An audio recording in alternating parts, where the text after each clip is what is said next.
Oke, selamat pagi siswan. Di video ini saya akan menjawab beberapa pertanyaan yang sering muncul dari kalian di pertemuan kemarin.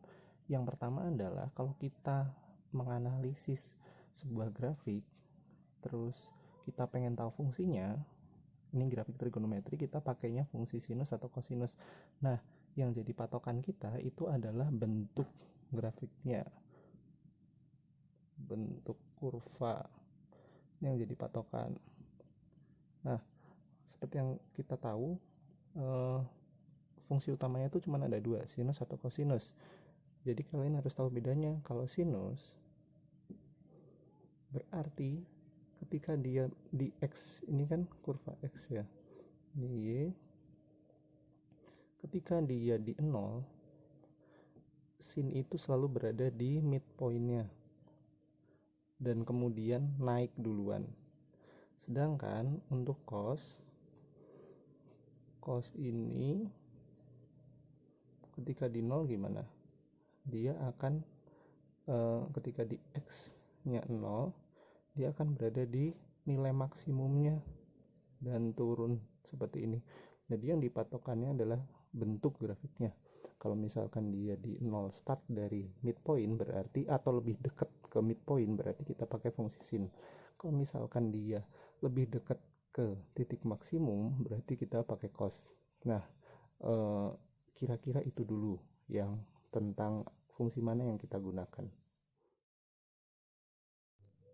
Oke, kita mulai dari nomor 1 dulu ya. Nomor 1 kalian lihat itu ketika di 0 dia berada di mid atau maksimum ya. Berarti kita pakai, tuliskan dulu, fx yang kita pakai adalah cos. Karena kenapa kita pakai cos? Karena ketika dia di 0 ini bernilai maksimum. Nah, kemudian berarti nanti bentuk yang akan kita cari itu adalah A cos dalam kurung bx plus c plus d. Tuliskan dulu seperti ini supaya kita tahu apa yang mau kita cari. Nah, hal yang pertama dicari adalah amplitudo. Amplitudonya berapa itu? Kalau kalian lihat pakai rumus boleh, tapi enggak pun juga sudah terlihat, yaitu 2. Maka kan amplitudo 2, nilai A ini sama dengan 2. Kemudian B itu menyatakan periode. Nah, periode ini ada rumus yang lebih mudah. Periodenya berapa? Kalau kalian lihat di situ, ketika kembali ke posisi yang sama ya, berarti kalau dia start di 0 dari puncak, dia ke puncak lagi itu di titik mana? Itu 360 derajat atau sama dengan 2pi. Nah, B-nya ini selalu 2pi per periode.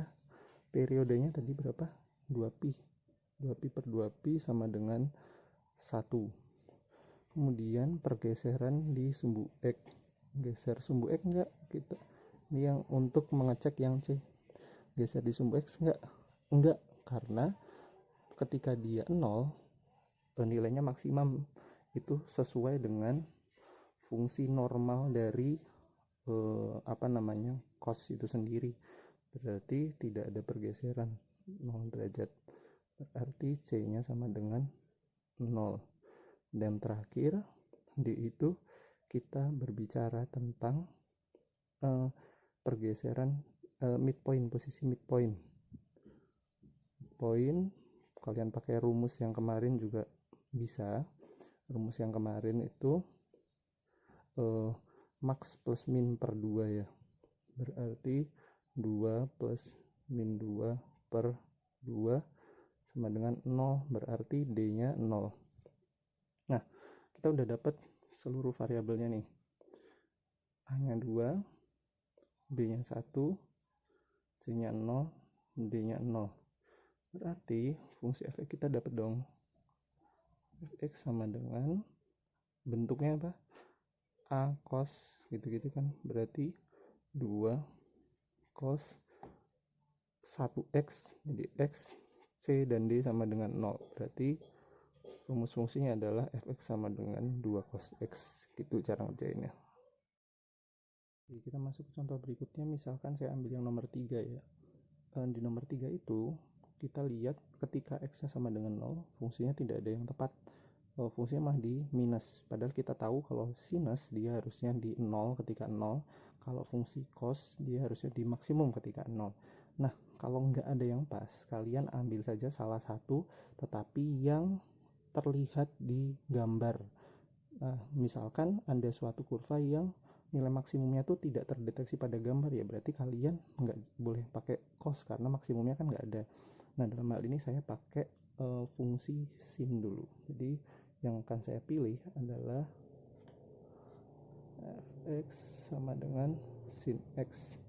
Nah, syarat untuk sin x adalah ketika dia di 0, nilainya adalah di midpointnya atau 0 dalam hal ini, midpoint.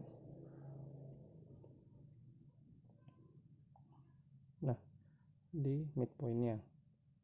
Nah, kalian kita tuliskan dulu fx sama dengan, berarti rumus fungsinya adalah a sin bx plus c plus d. Selalu seperti ini. Amplitudenya berapa? Kalian lihat. Pakai rumus boleh. Kalau sudah kelihatan nggak perlu juga nggak apa-apa. Itu sama dengan 1. Berarti a sama dengan 1. Oke. Kemudian, nah ini yang cukup menarik, periode. Nah, kalau di dalam gambar dia kan start dari seperti ini. Nah, berarti periodenya itu ketika dia berada di titik 0 lagi yang sedang mengarah ke bawah, karena kan di awal ini kan mengarahnya ke bawah kan ya. Nah, berarti kalian lihat periodenya itu adalah 180 derajat atau sebesar pi. Ini saya hapus dulu supaya nanti cukup. Nah, berarti B-nya sama dengan 2pi per periode pi. 2pi per pi sama dengan 2. Nah, kemudian pergeseran di sumbu X. X-nya geser enggak? Nah, ini terjadi pergeseran. Dibuktikan dengan di titik awal nggak ada yang sesuai kan? Nah, kalau sin itu kan harusnya seperti ini. Yang kita dapatkan itu seperti ini kan, dia dimulai dari turun dulu.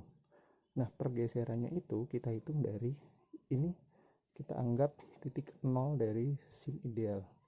Berarti kita harus mencari di posisi berapa dia ini bernilai 0 tetapi kurvanya naik dulu. Nah, ternyata di sini kan. Nah, berarti pergeserannya itu adalah sebesar ini. Kita lihat ini tuh di 90 ya. Berarti artinya X ini bergeser sebesar 90 derajat. Ke arah mana? Ke arah kanan, ke kanan. Nah, yang harus kalian ingat adalah untuk C, kalau geser ke arah kanan berarti dia itu justru dinegatifkan. Jadi arah pergeserannya menentukan positif negatif ya. Berarti karena pergeseran X itu 90 derajat ke kanan, berarti C ini sama dengan minus 90 derajat atau sama dengan minus pi per 2 gitu. Nah, terus yang terakhir untuk D, midpoint, ini langsung aja ya, karena kita udah tahu midpoint sama dengan 0, maka ini ada panah juga, midpoint sama dengan 0, maka D sama dengan 0. Oke, kita rangkai semuanya. Kita rangkai. Amplitudenya 1, B-nya 2, C-nya min pi per 2, D-nya 0. Berarti fx-nya sama dengan sin